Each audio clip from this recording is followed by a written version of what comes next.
Welcome back to the Elite Trainer Academy, brought to you by Mind Pump. Today, I sit down with Justin Andrews. This is a fun one. We talk about some of the stories before Justin worked with Mind Pump. Many of you know before Justin worked with Mind Pump, he was a very successful personal trainer, both in 24-hour fitness, but then also out on his own. And so we talk about some of the practical things that Justin did to build his business. And then we get into some of the more intangible skills and attributes that Justin possesses that I believe to be very important if you're trying to be a successful personal trainer. If you enjoy this conversation, please share. Enjoy the show. All right, Justin, welcome back. Thanks, Kyle. You know, a lot of people had really good things to say about the last episode. They said it was great to hear Justin talk more than 10 seconds at a time. I love that. It's like it's kind of like a shit sandwich. Yeah. You know? Yeah. I mean, I appreciate it because it's different. It's a different format. Outside the group, it's kind of fun to dive a little deeper. Yeah. Yeah. No, I loved our conversation. I think it's fun to kind of go deep into more like the programming exercise side of things, which we'll continue to do, you know, here in the future. But actually today I want to talk more on the business side with you on what you had going for you before Mind Pump was a thing. I don't think a lot of people really understand or know about like the what you guys all did before Mind Pump. I think, you know, I think most everybody kind of knows a little bit about the 24-hour fitness and all the stuff that you guys did with that. But what I don't think people know about is you had a very successful business after leaving 24-hour fitness, but before Mind Pump. Tell me a little bit about what that looked like. Yeah. So it kind of started because I was frustrated with the corporate gym setting. There's really only so far you can go to increase your pay and to maximize your situation. If you wanted to work your way up the corporate ladder, that's one option. And I was pursuing that initially. And Adam didn't want to let you take his job. It actually wasn't Adam. Adam was very much my cheerleader in that regard. But the general manager was very slow moving to get me a club and promised a lot. It was a lot of dangling the carrot. Yeah. And I'm not the kind of person that sits around and waits. I take action and I move. And so it was pretty amicable though, me leaving. I gave him plenty of notice and all that kind of stuff. And then I wanted to pursue training because I loved training anyways. And realize there's other ways to do it and to go independent. And I'd heard about other trainers that have done it before that were in 24-hour fitness and then were now at Gold's Gym or other close by gyms that allowed these type of independent trainers to come in. And so I just decided this is what I'm going to do and jumped full in, not really knowing like the strategy and how hard it was going to be to market myself and really kind of recreate what I did within the commercial gym. Was that a shock for you? Like leaving the structure that comes with a big box gym? It was a big shock. Yeah. Were you expecting that, or like did you kind of know on some level? I assume like it's going to be different, but just didn't like understand. I remember having a few conversations, and I think too even with Adam, but we were just looking at first other trainers that did it successfully. And so I wanted to kind of understand a little bit of like how they were able to do that and what they're doing marketing wise. And it was very grassroots. It was like flyers and it was this sheet that they had at the front of Gold's Gym that kind of, you know, you were allowed to basically put a limited amount of information about yourself on there. And give all your background and what your specialty was. And I decided that was where I was really going to target and differentiate myself. So I just decided to use the opportunity to create my own flyer within that setting and then learn how to create a website. And nobody else had a website. And this was... Again, this was, I don't even know what the year was, but it was before websites were like everywhere. And I decided that I needed help with this. And one thing I do that was a strategy was really to mirror and to watch these other successful trainers. And one of them, who was training within the gym, wasn't a trainer for Golds, but he was super successful, had his own website, had his stuff together, and I just befriended him, and didn't really like the guy, to be honest. He was really annoying, and but he was doing something different that I was paying attention to, and also he was charging a ridiculous amount of money for these clients of his to come in occasionally and use the gym. And so I kind of peered into that, and I leaned into understanding how he structured this, and two, he spent a lot of time with him and learned how to create my own website, not necessarily code it, but yeah, I got somebody to do that, but I learned how to market it. And so that's where I learned how to use Google AdWords, how to optimize. The SEO at the time was a big deal. So you had to add keywording like San Jose personal trainer, like all these key terms you'd put on your website, so that way it ranked high, and all of that kind of stuff. I just learned on the go. And what was kind of funny about that is I spent a lot of time with this guy, and I'm not going to mention his name because I mean, he's a nice enough guy. Just, we didn't really part very well. So I don't want to put him on blast, but I did a lot of business experimenting with him. That meaning MLM type stuff, which I'm not proud to say, but I was looking at any and all means necessary for me to bring in some business. And so he got into Mona V and was trying to kind of pull me into that. And I ended up going to a few of the events with him, but realized right away that just wasn't a formula for me that I was interested in. But it helped kind of push me outside of my shell and really get out there to the public, introduce myself. Because really all you have is your name and your reputation in the area. And I was able, thankfully, to make a good name for myself within 24 Hour Fitness, and had broken a few records sales-wise and done really well in the company, and maintained a clientele that was really fervorous. And a few of them followed me. Some of my some of my main clients followed me over and helped me out quite a bit to keep me on my feet. But the whole getting new business thing was such a monster to tackle. Would you say that was the hardest part about, leaving the big box setting, was getting new leads? Absolutely. That absolutely was. Because really, I mean, you're limited, and you could go around and just put flyers on everybody's car, but then you're going to be really annoying.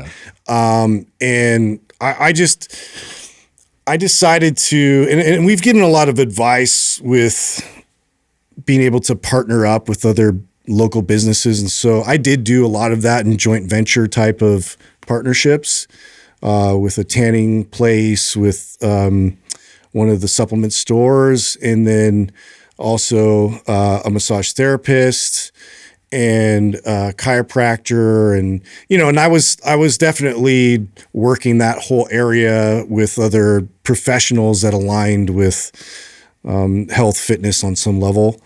And so I definitely pursued that, but I was just like, this isn't going to scale. This isn't really going to bring me a lot of new business. And so I decided to go with the website route and really try to understand it more and hack into that.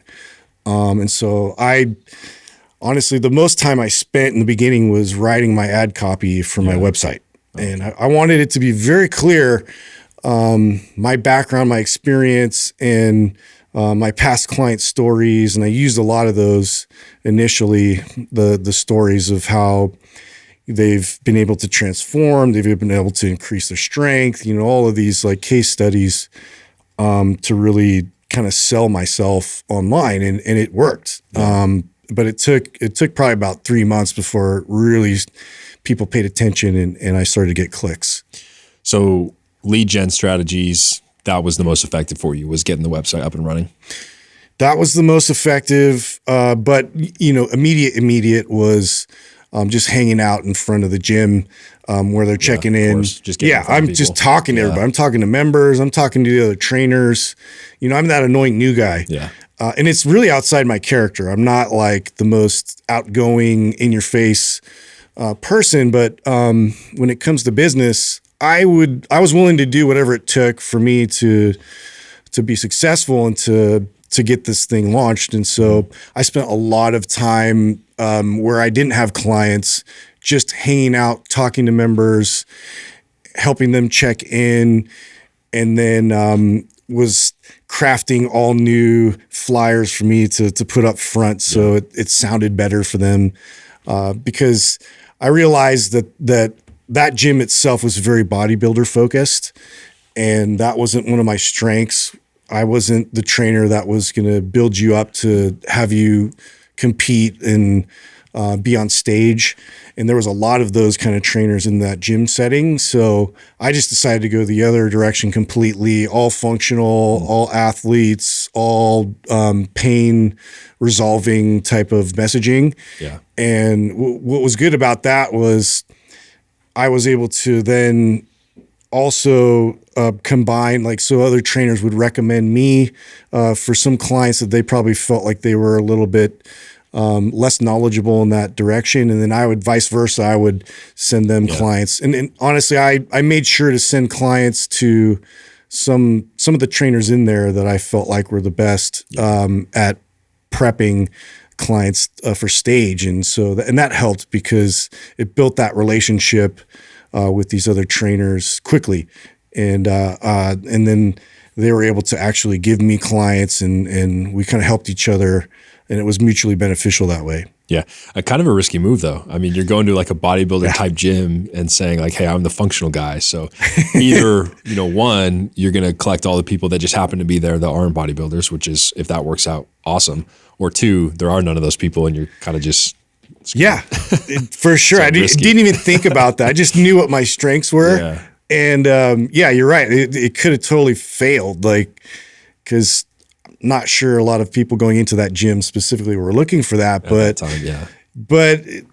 I just owned it, and that was my thing. And then just kind of it became part of my brand and part of what people knew me for. And I'd have them doing all the mobility drills, and we'd do a lot of athletic type movements and walking lunges and all that through this gym where everybody's bodybuilding and on machines and and so we're going right in front of the cardio machines doing all these crazy things, and so it was its own sort of advertisement on itself.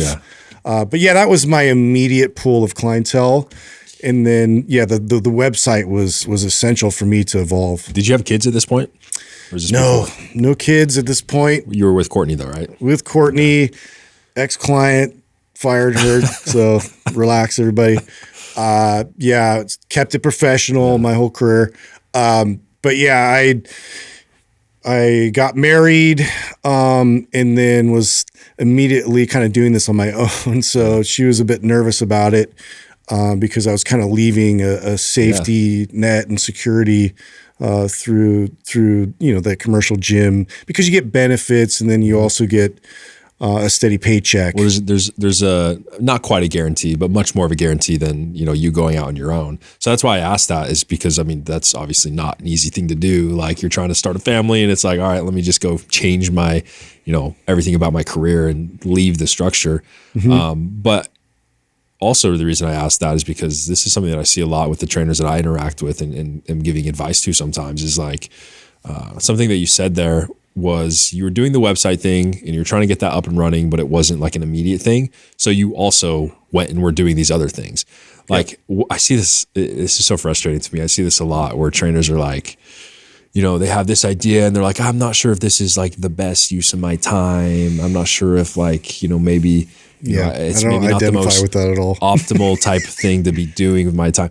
And it's like, if that comment or that way of speaking is coming from a trainer who is in a situation like you're talking about, where it's like, you don't have kids, you now you have to, provide for yourself and now your spouse, it's like, do all of it. It's like, what else are you going to do? Like, just do it all. Like, I can't stand immerse when I hear yourself this, in it. like, like trying to figure out, like, I could do this, but maybe this is more optimal. It's like, just do them both. Figure out what works. Yeah. I mean, I tried group training. I tried boot camps at the time because too, the first like recession was happening as well. And at first I was worried about that, but then, all that did was help me to focus more on that avatar. Like, who am I really trying to target with my marketing strategies?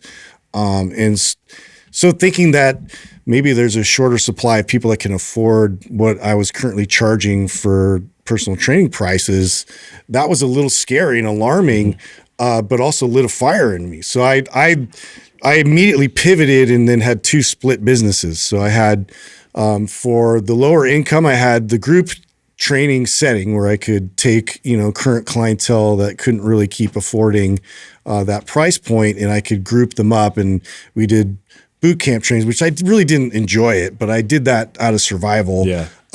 Meanwhile, on the website, I started to really gear in how I was trying to reach and what those pain points were, so it spoke to them more effectively. And just going through that and reading it over and over and over and seeing how other people received it. I had a lot of people actually go through and read and give me feedback and points, which I also feel like is something that I don't see a lot of people very receptive to criticism and very receptive to real honest feedback. And some of it was like, it's frustrating because, well, I'm just going to have to scrap this and I'm going to have to start over. And I had to start over a few times. But what that led to was a much better client. And I knew there's clients in this area that were high performers that had really demanding jobs, that had a lot of money but had no free time, and they were in poor health. So how do I reach them? I had to get better at really crafting a message that spoke to them more effectively. And once I got that, it's like this whole new world opened up for me once I was able to service them and build a reputation within that type of setting. So my whole business initially evolved almost within a few months to cater towards this more high-end approach, and then also supplemental through group training. And later on, as I evolved in my career, I tailored it more specifically towards these high producers, and then created the entire format around that type of an avatar, so I could really over service them, and I built in this referral system within the clients that trusted me and had great result with me. Yeah. There's an underlying principle to a couple of the things that you've said so far that I've really been thinking a lot this, probably recently, the last year, that I've been trying to learn is one, like, not just being okay with criticism, but actually seeking it out and being okay with messing up and failing, and not just being okay with it, but actually using that to drive growth. I've been thinking a lot about this the last year, and I think that this is something that I attribute a lot of success to recently, is that I would say by default, I'm the type of person that likes to do things perfectly and get it right the first time. But I found that just doesn't serve you very well in business most of the time. Yep. It's usually the quicker that you can fail and fail and fail is usually you're going to end up you're going to get it right quicker than if you just overthink it and just try to do it right the first time. I've learned that the more that you just fail and get it wrong, you end up getting the end result of getting it right quicker. 100%. I don't know. I wish I remember where I heard this or who said this, but have you heard the I don't know if it's a allegory or metaphor or something, like the pottery class, where there was essentially it's a pottery class, then there's two classes.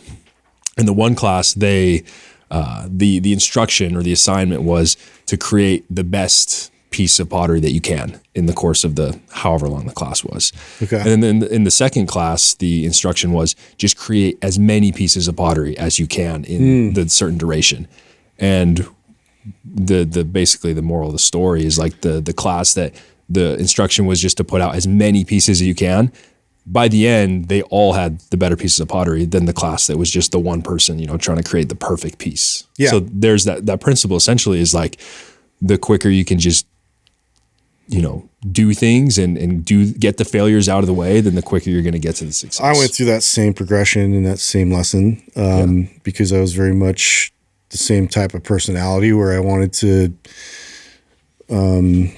keep things until I really felt like it was presentable, until I could read it, reread it, go over it, get somebody else to come in, look it over, and then go to launch it. Say it's a product and go to launch it and realize that there's really no market for this. There's no demand. Yeah. I'm solving a problem that people don't really know is a problem. and this has been a repeated lesson that I've had to learn in business itself, but also in most things I've pursued creatively as well. And this is something that I've maybe the last 5-6 years have just finally really grabbed onto, is that iterative approach. And I forget his name, but he's the CEO of Netflix, William Randolph, I think. I don't something remember like his name. Eric Randall, I think. Oh, Eric Randall. So his whole thing really, when he was describing how they created Netflix, it really resonated with me because it was just another idea, but his process with it was so different than the way I would have looked at it. And it was really, what's the cheapest possible way that I could test this? And what's the quickest way that I could get to that result and that data for me to analyze and see if this idea is even worth pursuing. Yeah. Like, I just feel like we just skip right over that entire process and think that it's a matter of working your way into the idea. When the idea itself, you could evaluate the idea and come up with a better idea that will be successful, profitable, like it will resonate with people immediately, versus something that you're just grinding and pushing along to get there. And it's really just futile at the end of the day. So that's just something I started to really try to adopt, and psychologically, I really try to think in that direction, in that fashion. Anytime we're doing anything new, because my creative brain can go crazy and I get married and attached to a lot of these ideas. And I think they're good because I see the full vision for it, and I see the end result. And for me, it was always a matter of just getting to that destination and finding my way there.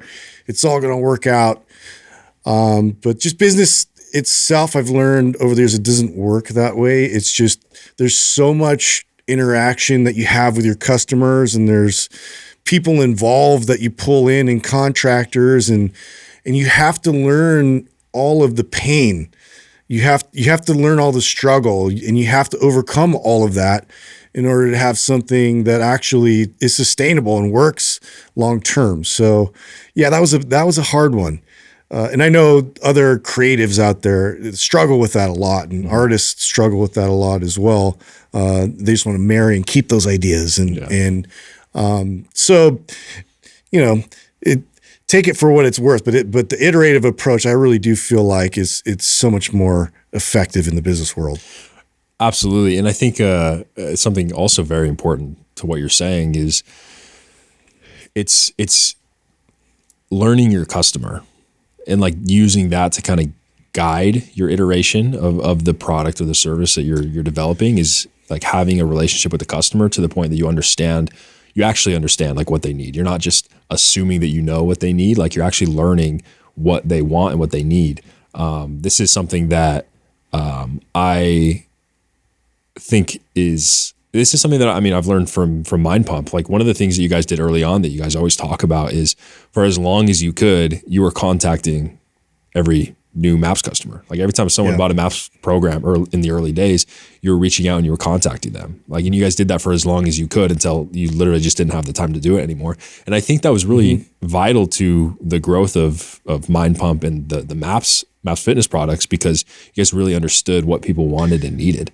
Yeah. Where like as soon as somebody, you know, as a trainer or as an entrepreneur, you get detached from, you know, what your client or customer is actually saying and thinking, like then you start to go down this path of like, I assume that I know what's right for the person when maybe I really don't. Yeah. Yeah. It was so important. And it's so personal that way too, to really not just look at all these transactions as numbers, but these are people, these are clients. And yeah, between the three of us and what we're promoting, it seems like this is an internet product, and this is, you know, we're looking to really scale this, but we were trying to treat it just like it was a client that we had coming into the gym, and we want to get to know them. And what that did was provide vital information and feedback back for us to craft more products and to find better ways to deliver that as well. And I think that a lot of times we get away from that, and we're so concerned with being more popular, getting more likes, getting more views, numbers in general. We need to get more numbers, but really we need high quality, and we need to focus on what people really want from us. Yeah. And that on its own too was feedback for us to figure out what we were going to talk about on the podcast. Like, what are people struggling with? What are their pain points? And it wasn't obvious. It wasn't what we thought initially. And so, yeah, I think that that was a critical thing for us to do. That wasn't necessarily intentional. It was more just, yeah, let's treat everybody like they're a valuable part of our business, and that we have to cater a high level of service to them first. And that's like the mentality that we try really hard to maintain, that even as we scale today and our numbers are way bigger. Yeah. How can we bring that personal touch and condense that down so they feel at least the experience as somebody that was just meeting with somebody one-to-one in person. Yeah. It's, I think it's an easy trap to fall into. But at the end of the day, people are always the foundation of the business, but it's really easy to fall into, you know, the tactics of the business, which is we're trying to grow our social media, or we're trying to grow our team, whatever it is. Like, there's these tactical things in the business that I think it's really easy to become like myopically focused on. Like, I'm just like, we have these numbers we're trying to improve. There, these revenue targets, but at the end of the day, like, the foundation is the people, and especially in this industry. Especially in this industry. But I mean, I think you see this common theme across all big companies, like Apple and Amazon, I think, are like fantastic examples of this. Is they're obsessed with the experience of the consumer, right? Obsessed with constantly improving it and iterating and learning from what people are saying, and like actually taking that seriously. And I think it could be really easy from the position of, like, say, Amazon, to be getting reviews and just to kind of like brush that off to the side, because it's like, oh, we're Amazon. It's like, I don't need your opinion on my business. I'm Amazon, But I think the more serious you can take that feedback and actually work on improving it, I think that's what makes these companies like Amazon so incredible and so good at what they do. This is a conversation I have with every new trainer that we bring on. This is like this is our number one principle that I'm focused on with new trainers as we bring them in, is client obsession. It's like we have a lot going on in the business, and we have all these things that we are ambitious about, and the things that we want to build and create and improve. But at the end of the day, like, that's always what comes first. Is like, if I'm going to spend my time on something, it needs to be improving the client experience. Yep. Like, that's it. If it doesn't do that, it doesn't matter. Yeah. And I think this is the mindset that every trainer needs to have if they want to continue to build a sustainable business. Yeah. And I think too, this business, there's a lot of ego, and there's a lot of so if I have a client, I tend to think that I know what's best for them. Right. And I have systems that I've established, and there's a lot of that I see in the beginning where if you have some success and then you're trying to bring other new clients into your culture and your system, some trainers are very, very much will just demand things from their client and without necessarily receiving feedback, without receiving that experience from their end. And I think that's another big flaw that I hope that we definitely address and avoid, because part of that is good. It's good to be educated and to have things organized in the system for them to replicate experiences that are positive and get them to their result and get them, a great, make sure they have a great time and they enjoy it. But at the same time, it's just crucial to keep receiving feedback and to alter things, to craft it so your quality maintains a high level. The quality can diminish pretty quickly if you're not paying attention to that.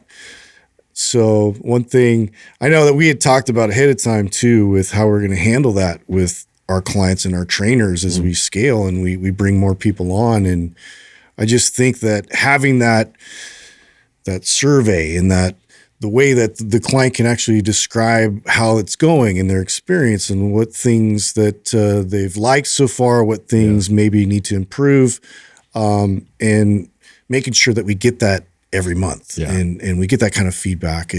That's really, I think, what's going to keep us apart from a lot of other companies and a lot of other people doing this. Absolutely. So for context, for those listening, we have a feedback survey that we send out to all of our one-on-one clients that are working with our various trainers that work underneath us. And it's sent out every month because we want to be getting feedback as consistently and constantly as we can without being like super annoying to the clients. But it's just a quick survey. It takes like 2 minutes to fill out, where the client will rate their trainer on a scale of 1 to 10 within, it's a series of 5 questions. And it's essentially what you're saying so that we can gauge how their experience has been, what they think about their trainer, how they feel about the results that they're getting, how they feel how they feel their relationship with their trainer is, all that stuff, so we can make sure we're constantly improving that. So we're essentially putting like metrics behind improving that experience, because it can be kind of tough to just gauge subjectively, like, I think that client's having a good experience, but taking the time to actually break it down like that and kind of analyze it, I think helps a lot. And so, obviously for us, we have a big team, we're growing. And so we absolutely have to do something like this. But even for, the solopreneur, or maybe you have 1 or 2 people on your team, like, you should still be doing this. Like, when was the last time you sent a feedback survey to your client to see how their experience has been? Even if it's just quarterly, I honestly I look at, that's something I probably regret that I didn't implement in my own training when I was individual, and it would have gone a long way, because the clients always want to know that you care about them and their success and their journey that they're embarking on. They want to know that you're there with them and thinking about all these things, and especially if you want to improve your part in that whole process, I think it goes a long way. And look at that in terms of how maybe that increases your re-signability and how that increases them now to refer you to their friends and family. And I guarantee that those numbers will go up dramatically when you put that kind of care into your own systems that you're implementing for personal training. Yeah, I mean, I had a conversation with Sal recently about this, kind of on the same point. Now we're talking kind of more like actual tactical ways of doing that, but my conversation with him is very similar. Like, if we can really focus on improving the client experience, then all the other aspects of the business just improve. Like, sure, there's other things that we can do to work on specific areas in the business, but at the end of the day, like if we're improving the client experience, everything else improves. Re-sign rate improves, like all of it goes up. If that's our core foundation, even more so than just focusing on results. Like this is part of the conversation I had with him too. Is like, you know, the client results are important for sure, no doubt. But arguably more important is their experience. Like, and this is what we see. The clients that get the best results are the ones that are having the best experience, because we know most clients aren't going to come in and follow the plan that we lay out for them perfectly. If they did, then they would get really good results, but most people don't do that. And so what we need to be able to do is ensure that they're having such a good experience that they stay with us for long enough that they can actually get the results sustainably. Yep. So I think at the core of everything that we're talking about, it's making the client experience as good as you can and continuing to improve that. And I think that's what separates the really, really good trainers from everybody else. So, you know, if, you know, a trainer listening is thinking like trying to figure out how they can separate themselves from other trainers in the industry, I know that this is like a really common question that I get with trainers who are in like maybe like small town, and there's, you know, not a lot of, you know, they don't think that there's a lot of, you know, a big market for personal training. Yeah. Like there's people that need health and fitness help. And so what you have to do is show that you are the best and that you can get them the results they're you're the best option. But then also provide the best experience for them.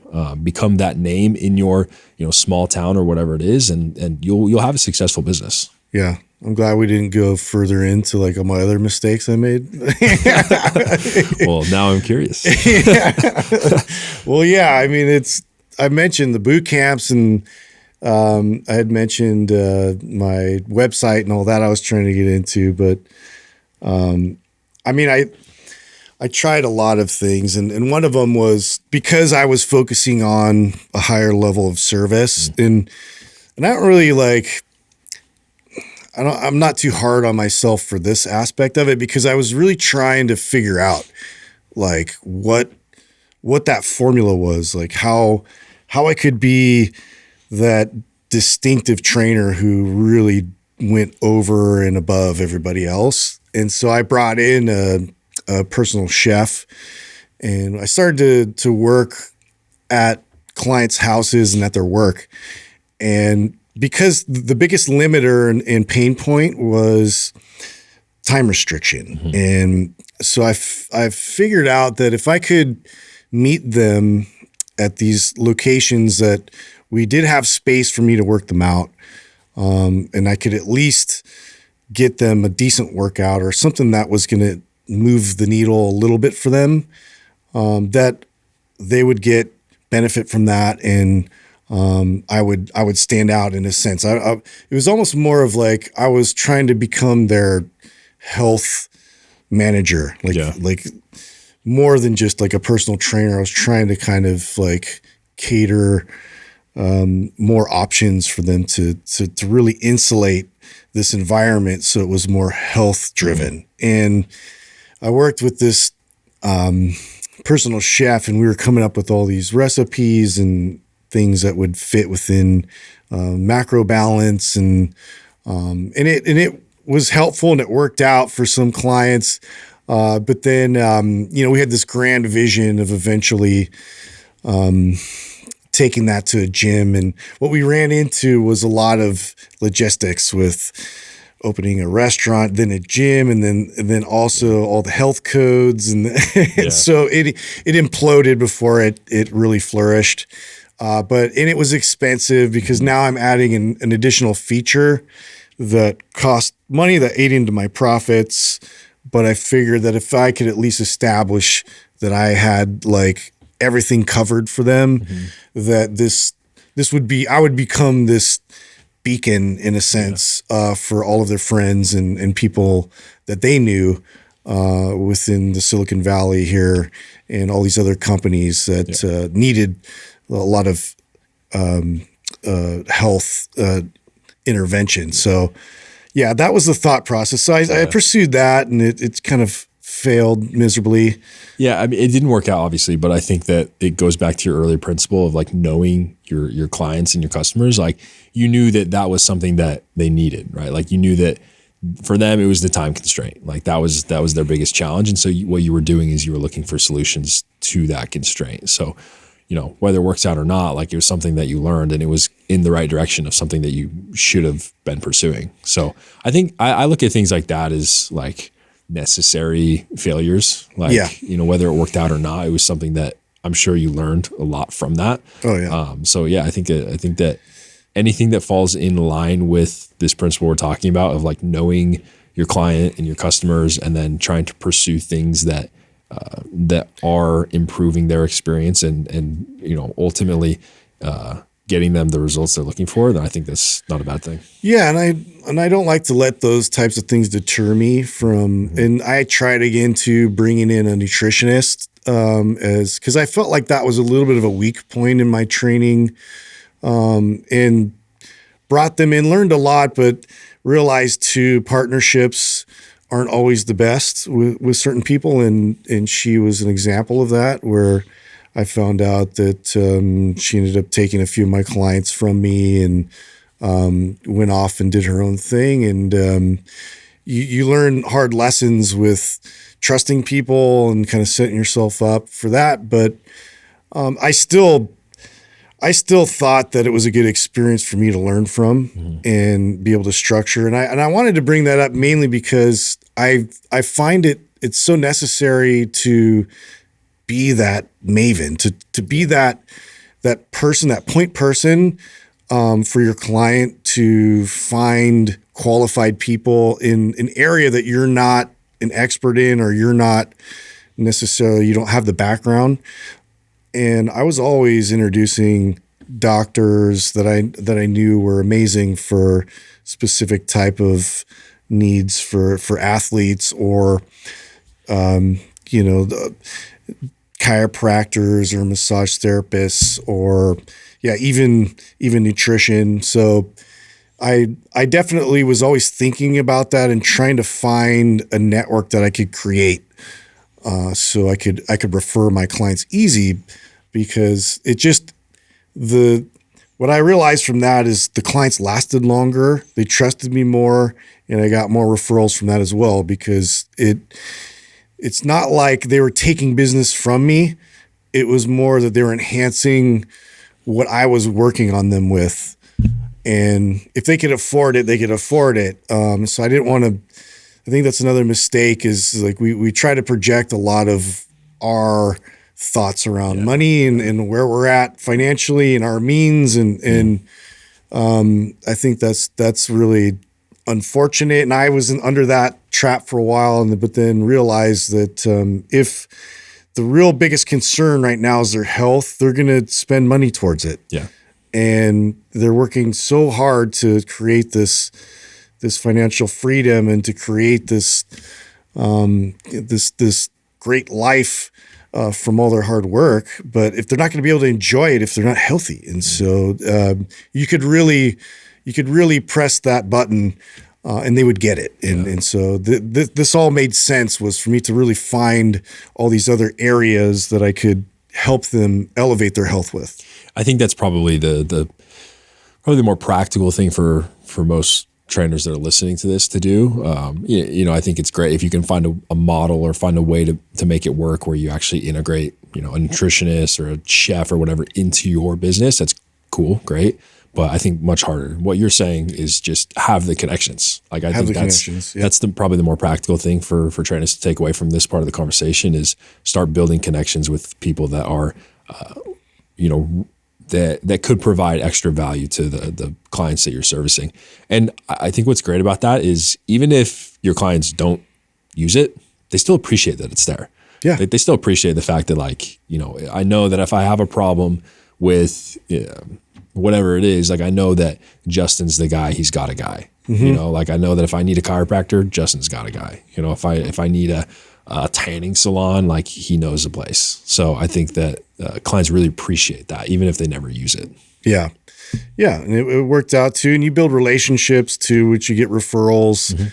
that way. And obviously you want to treat it just like any other relationship where you're not just taking, you're also providing and giving. And so I was always very cognizant of that, and was very diligent about trying my best to, if I had a relationship with somebody and they were providing me with clients, I wanted to, to reinforce, what's the word I'm looking for, to give it back. Yeah.